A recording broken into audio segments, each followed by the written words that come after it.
हजारों साल पहले भारत की धरती पर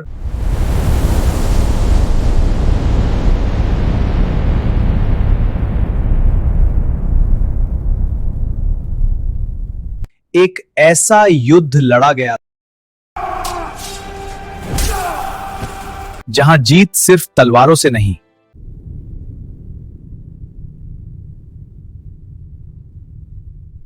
बल्कि दिमाग और चालाकी से तय हुई थी।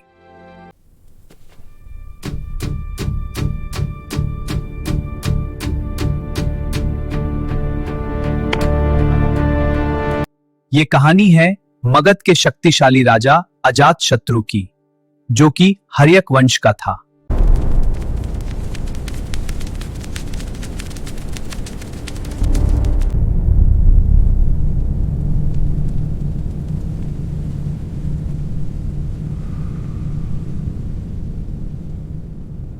जो खुद अपने पिता बिंबिसार की हत्या कर 492 ईसा पूर्व मगध का शासक बना।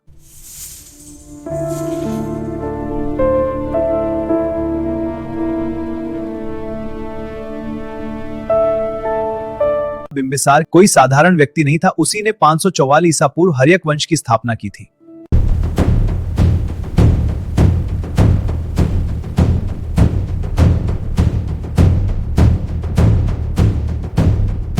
अजातशत्रु की साम्राज्य विस्तार की महत्वाकांक्षा के सामने दीवार बना हुआ था।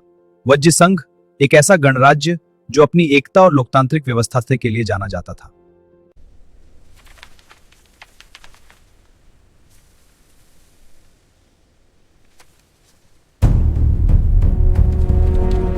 लेकिन सवाल यह है, इतना मजबूत और संगठित संघ आखिर कैसे हार गया? क्या वजह थी इस हार की? मैं हूं अजातशत्रु, मगध का सम्राट। कैसे भी वज्र साम्राज्य को हराकर मगध का विस्तार करना है, चाहे कुछ भी हो जाओ। आचार्यों, अजातशत्रु की सेना के बढ़ते खतरे से वज्र की रक्षा से हमारे गणतंत्र की एकजुटता और पहाड़ी रक्षा करेगा। क्या यह अजातशत्रु की बढ़ती शक्ति का सामना करने के लिए काफी होगा?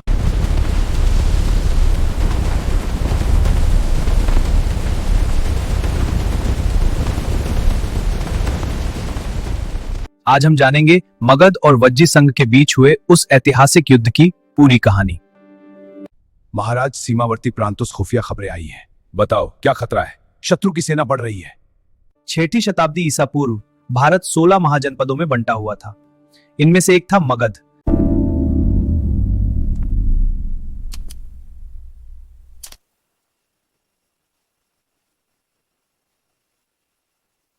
जो आधुनिक बिहार में गंगा, सोन और चंपा नदी के बीच स्थित था।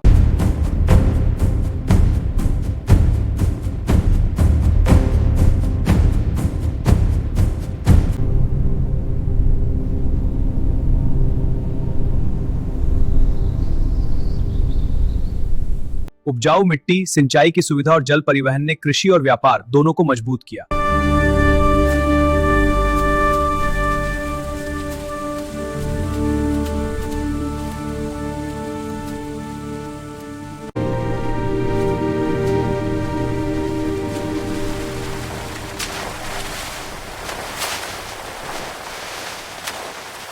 यह विस्तृत नदी कोहरे से आह्लादित चाला प्रवाही करती है। यह दृश्य प्रकृति के साथ मानव साहस का सामंजस्य प्रस्तुत करता है। चारों ओर पहाड़ और जंगल होने से प्राकृतिक सुरक्षा भी मिलती थी।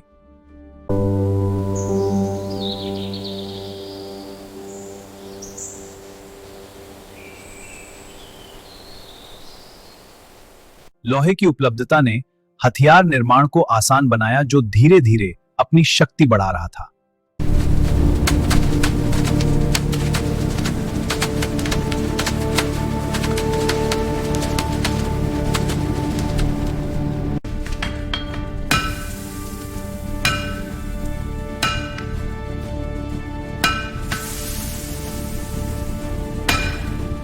सभी शासकों ने विस्तारवादी नीति अपनाई। मगध का राजा था अजातशत्रु, एक महत्वाकांक्षी शासक जिसका लक्ष्य था पूरे उत्तर भारत पर अपना अधिकार स्थापित करना। सुनो, मेरी शक्ति के सम्मुख झुको। मैं वो आग हूं जो संसार को जला देगी। मेरे मार्ग में खड़े होने वाले, मेरी आज्ञा है मेरे सामने नतमस्तक हो जाओ। लेकिन उसके रास्ते में सबसे बड़ी बाधा था वज्जी संघ। कर्ण राज्यों का एक संघ था जहां फैसले मिलकर लिए जाते थे।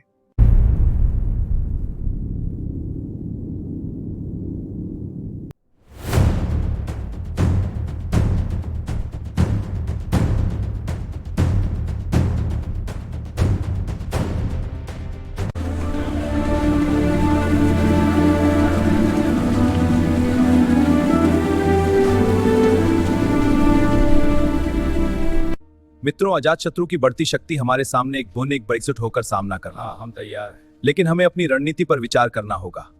धर्म और न्याय के मार्ग पर चलते हुए अजातशत्रु जानता था कि सीधी लड़ाई में वज्र संघ को हराना मुश्किल होगा। इसलिए उसने एक अलग रास्ता भी चुना, एक ऐसा रास्ता जहां युद्ध सिर्फ मैदान में नहीं बल्कि दिमाग में लड़ा जाता है।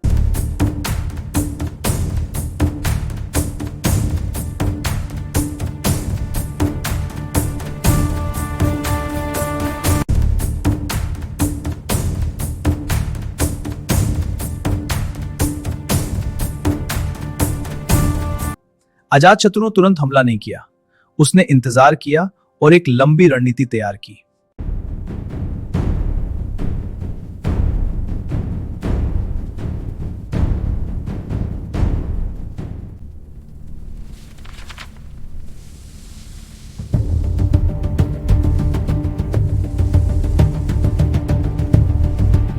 यह रणनीति हमें विजय दिलाएगी, परंतु मार्ग संकटों से भरा है। हमारे पास बल है, शत्रु की कमजोरी यही है, तो हम यहीं से प्रहार करेंगे। उसने अपने मंत्री वस्सकार को इस काम के लिए चुना। वस्सकार को एक खास मिशन दिया गया, वज्र संघ के अंदर फूट डालना। तुम्हें वज्र संघ में फूट डालनी है जिससे उनकी ताकत कमजोर हो जाए और हम उन्हें आसानी से जीत सकें।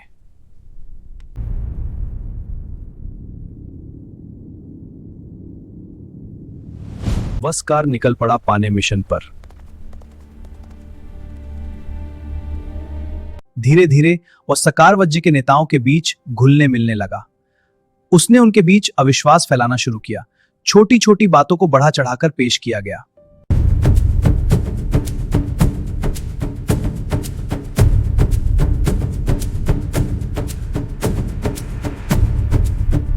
धीरे धीरे एकता में दरारें आने लगी।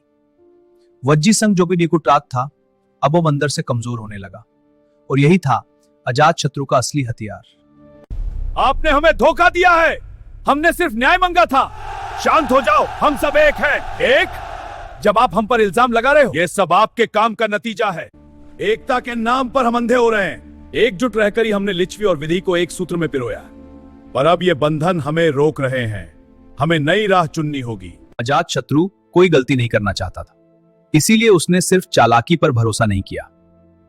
उसने युद्ध के लिए कुछ नए हथियार भी तैयार किए। सिर्फ चालाकी से ही काम नहीं चलेगा, मुझे इसके लिए कुछ और भी तैयारी करनी होगी।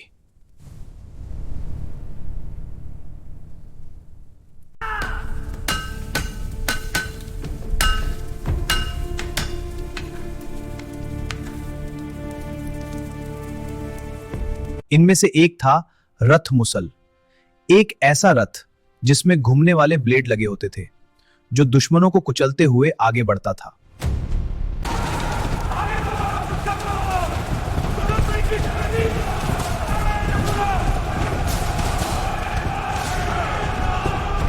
दूसरा था महाशिलाकंटक, एक प्रक्षेपास्त्र जो दूर से भारी पत्थरों को फेंक सकता था।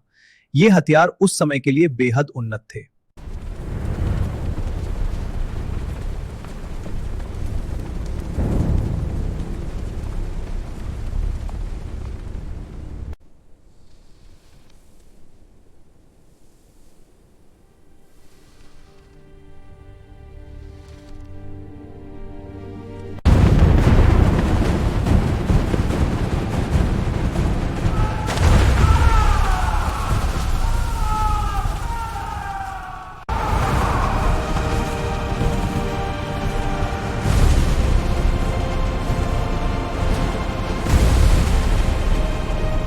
जब वज्जी संघ अंदर से कमजोर हो चुका था, तब अजातशत्रु ने हमला किया। अब यह सिर्फ युद्ध नहीं था, यह एक टूटे हुए संघ की अंतिम लड़ाई थी। हम अब थक गए हैं, हमारा संघ बिखर गया है। हमें हिम्मत करके एक आखिरी लड़ाई लड़नी होगी।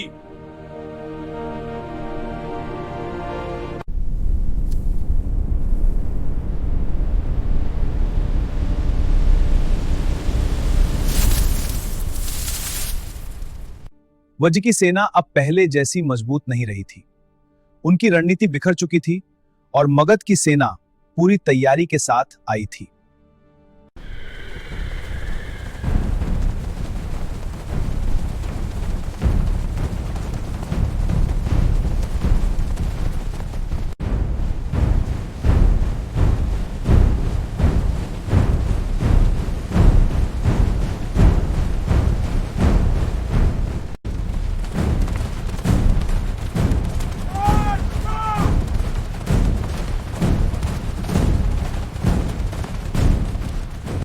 मगध ने इस मौके का पूरा फायदा उठाया और निर्णायक हमला किया। वज्र संघ अंततः हार गया और अजात शत्रु ने जीत हासिल की।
और आखिर में वज्जी संघ हार गया। आखिर अजात शत्रु को उसकी चाल और नए हथियारों से विजय की प्राप्ति हुई। यहीं से तस्वीर बदलने वाली थी महाजनपदों के गौरवशाली इतिहास की।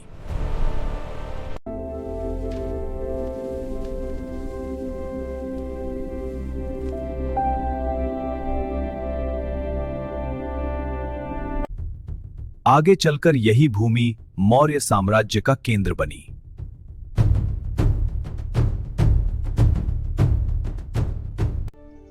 यह कहानी हमें एक गहरी सीख देती है।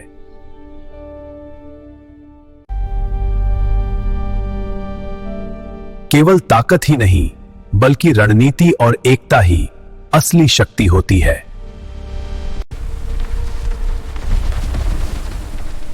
और जब यह टूट जाती है तो सबसे मजबूत साम्राज्य भी गिर जाते हैं। तो आप क्या सोचते हैं, इस युद्ध में सबसे बड़ा हथियार क्या था?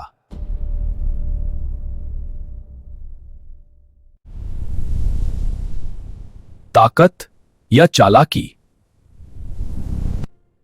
नीचे कमेंट में जरूर बताइए।